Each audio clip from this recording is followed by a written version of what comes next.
Jail के अंदर कई नेताओं की मौतें हो चुकी हैं। तो खाने में पॉइजन मिलाने वाली, स्लो पॉइजन मिलाने वाली बात कहाँ तक सच लगती है? विकास दुबे हुए, अतीक अहमद हुए, उसके बाद से मुख्तार अंसारी हुए, तो इन सब चीज़ों को देखते हुए लोगों के अंदर डर आएगा।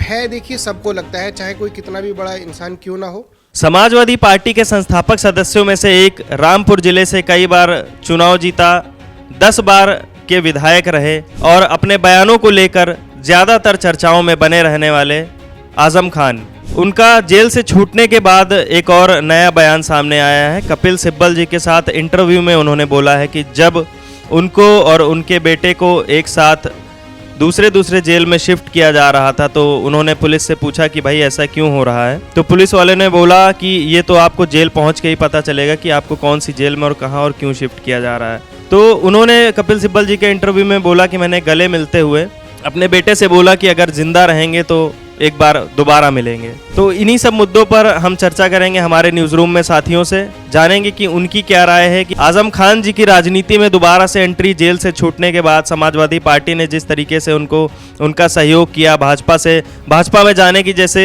चर्चाएं सामने आई, तो हम अपने न्यूज़ रूम के साथियों से जानेंगे कि उनकी क्या राय है। हमारे साथ अमन जी मौजूद हैं। अमन जी, आपको क्या लगता है, जैसे आजम खान जो हैं इतना ज़्यादा वर्चस्व में आए, जब जेल से छूटे तो उनके नाम की इतनी सारी कहानियां बनी कि भाजपा में जाएंगे और समाजवादी पार्टी उनको पूछ नहीं रही है। फिर अखिलेश जी ने बोला, आजम खान ने बोला नहीं हम भाजपा में नहीं जाएंगे, समाजवादी पार्टी में ही फिर से जाएंगे।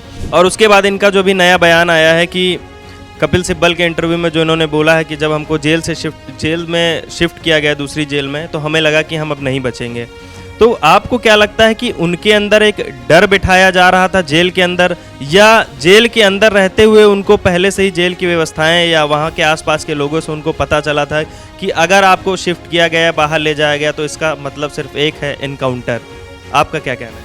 नहीं, देखिए, ये किसी तरीके से आभास नहीं कराया जा रहा होगा, मुझे जैसा लगता है, क्योंकि आजम खान साहब एक समय में सरकार पे एक अहम पद पे रहे हैं और यूँ कहा जाए कि वो सरकार के सबसे करीबी रहे हैं।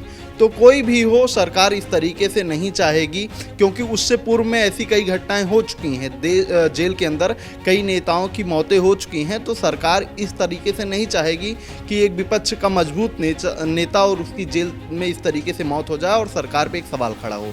रही बात डर की, तो जब से विकास दुबे की गाड़ी पलटी तब से कहीं ना कहीं हर वो व्यक्ति जो प्रभावशाली था, जो जेल के अंदर था, जो सरकार का विरोधी था, उसके अंदर ये डर था कि हो सकता है मेरे साथ भी ऐसी कोई घटना हो जाए। ये मानसिकता लोगों की तब से बनी थी जब से विकास दुबे की गाड़ी पलटी थी। तो यूँ कहा जाए कि वही घटना का एक जिक्र था। उसके बाद आपने अतीक अहमद की हत्या देखी, मुख्तार अंसारी की जेल में जिस तरीके से कहा जाता है कि उन्हें पॉइजन दिया गया था।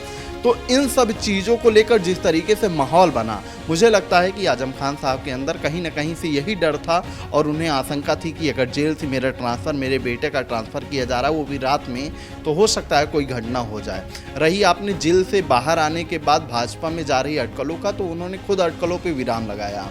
कोई भी जब नेता काफ़ी दिनों बाद जेल से बाहर आता है और एक तरीके से साइलेंट हो जाता है, तो कहीं ना कहीं से चर्चाएं तो उठेंगी ही ना, क्योंकि आजम खान साहब पे बहुत सारे केस रहे हैं और वो अचानक से जेल से बाहर आ जाते हैं। 3 मामलों में उन्हें जमानत मिल जाती है, तो लोग कयास लगाते ही हैं और उसमें भी लगाया कि हो सकता है आजम खान साहब सरकार के इशारे पे बाहर आए हों। लेकिन उन्होंने इससे पहले एक इंटरव्यू में ये कहा था कि मैं किसी भी दल में जाना चाहूँ तो मुझे वहाँ इज्जत मिलेगी, मैं जा भी सकता हूँ, लेकिन अगर मैं समाजवादी पार्टी में रहूँगा तो मैं आखिरी ईंट की तरह रहूँगा, कि जब जाऊँगा ये दुनिया छोड़कर तो लोग ये मानेंगे कि समाजवादी पार्टी का आखिरी ईंट जा रहा है, क्योंकि वो समाजवादी पार्टी के संस्थापक सदस्य हैं अभी भी।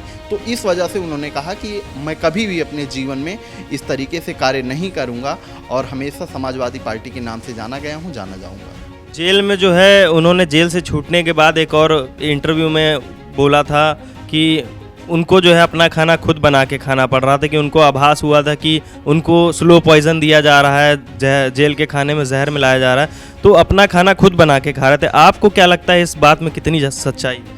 नहीं, अगर उन्होंने कहा है तो वाकई सही होगा, और मुझे ये नहीं लगता है कि सरकार उनसे कही होगी कि आप अपना खाना खुद बनाइए खाइए। आजम खान साहब को ये लगा होगा कि मेरे साथ ऐसी कोई घटना हो सकती है, तो उन्होंने अपील की होगी कि मेरा खाना जो है वो मैं खुद ही तैयार कर लूँगा, मैं खुद ही बना खा लूँगा। तो इस वजह से हो सकता है उनकी व्यवस्थाएं अलग कर दी गई हों, लेकिन ये नहीं है कि सरकार अलग से थोप देगी कि नहीं आप अलग कैदियों से बाहर निकलिए और आप अलग बनाइए, अलग खाइए।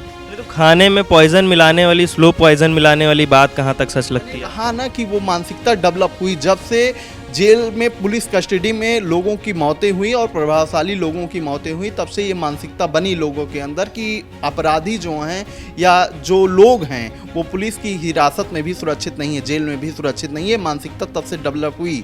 विकास दुबे हुए, अतीक अहमद हुए, उसके बाद से मुख्तार अंसारी हुए। तो इन सब चीज़ों को देखते हुए लोगों के अंदर डर आएगा। जी, तो इनका कहना है कि लोगों के अंदर खौफ, लोगों के अंदर डर बन जाता है जब वो जेल के अंदर जाते हैं। उनको ऐसी चीज़ों का आभास होने लगता है कि हमें जहर दिया जाएगा जेल में, जैसा कि कस्टडी में कई सारे माफियाओं की मौत होते हुए देखी गई। जैसे पुलिस कस्टडी में मर गए, या जेल से ट्रांसफ़र किया गया तो इनकाउंटर हो गया, या बीच चौराहे पर बस सिर्फ और सिर्फ कोर्ट ले जाते समय लोगों की मौत हो गई। तो हम बाकी और अपने न्यूज़ रूम में साथियों से जानेंगे कि उनकी क्या राय है इस मामले पर, वो क्या कहना चाहते हैं। आपको क्या लगता है कि जिस तरीके से आज़म खान ने बोला कि जेल से ट्रांसफ़र करते हुए उनके बेटे को और उनको जब अलग किया गया, तो उन्होंने बोला कि कपिल सिब्बल जी के इंटरव्यू में कि मुझे लगा कि आज हमारा आखिरी दिन है।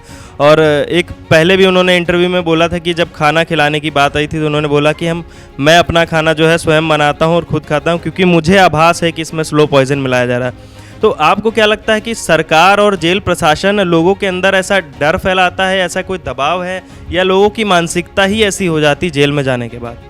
देखिए, जेल में जाने के बाद की मानसिकता नहीं है, ये मानसिकता जो बाहर कृत्य हुए हैं उनको देख करके हुई है। जो भी व्यक्ति जिस भी मामले में जेल में रखा गया, लेकिन अगर वो आंखों नहीं सुहा रहा था तो उसको जिस तरह से निपटाना था उस तरह से निपटाने की कोशिश पूरी जो है पिछले कुछ दिनों में हुई है, जिसको देखते हुए आगे जो भी जेल में मौजूद थे उन सब के अंदर भय था। और सिर्फ एक जेल से दूसरी जेल में शिफ्ट करने की ही बात नहीं, अगर उनको एक कैबिन मतलब जिस रैक में उनको रखा जा रहा था उस रैक से निकाल कर ये दूसरे रैक में भी अगर पहुंचाते थे तो जाहिर सी बात है उनको एक डर का जो माहौल था वो बना हुआ था।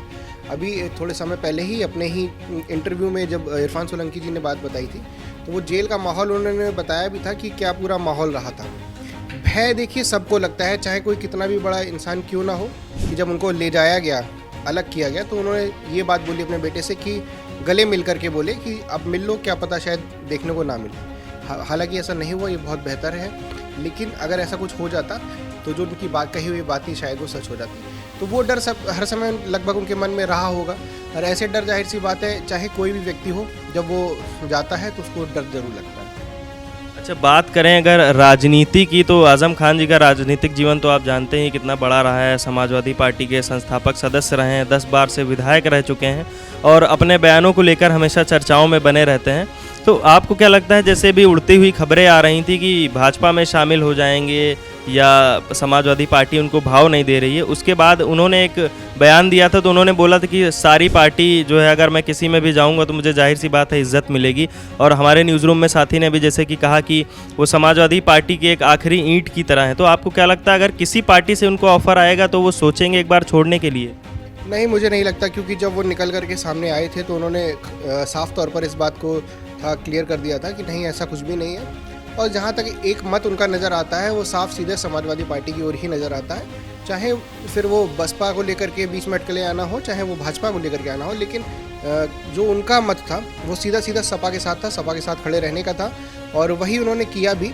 तो इस बात का अंदाज़ा भी शायद मेरे हिसाब से अब नहीं लगाना चाहिए कि नहीं वो पार्टी बदलने जा रहे हैं। अगर ऐसा कुछ होता, हालांकि जब मुलाकात नहीं हो पाई थी सपा सुप्रीमो अखिलेश के साथ उनकी, तो ज़रूर एक बीच में ये अटकलें निकल कर के सामने आ रही थी कि शायद अब उनका धैर्य जो है वो टूट जाएगा। जब तक मुलाकात नहीं होगी तो शायद धैर्य टूटने के बाद फिर जो है आजम खां शायद अब पार्टी बदल लेंगे, लेकिन उसके बाद भी उन्होंने वही बयान दिया कि नहीं, वो समाजवादी पार्टी में ही रहेंगे। तो शायद अब इस बात को कहना मेरे हिसाब से गलत होगा कि वो किसी और पार्टी में नहीं जा रहे हैं। तो अपने बेबाकी से दिए हुए बयानों से जाने जाने वाले और समाजवादी पार्टी के संस्थापक सदस्य, उनके बयान और उनके हाल ही में दिए गए कपिल सिब्बल जी के इंटरव्यू में जो उन्होंने बयान दिया, उस पर हमारे न्यूज़ रूम में साथियों की जो राय थी वो आपको कैसी लगी कमेंट बॉक्स में ज़रूर बताइएगा। और अगर आपकी कोई राय है तो वो भी आप हमें कमेंट बॉक्स में लिखकर बताइएगा। चैनल को लाइक और सब्सक्राइब जरूर कीजिएगा। कैमरा पर्सन अभिजीत के साथ मैं अनुपम, धन्यवाद। This video is sponsored by Ram Ram Group of Companies, co-sponsored by Nature House and Bhaiya Ji Silver Coated Ilaichi.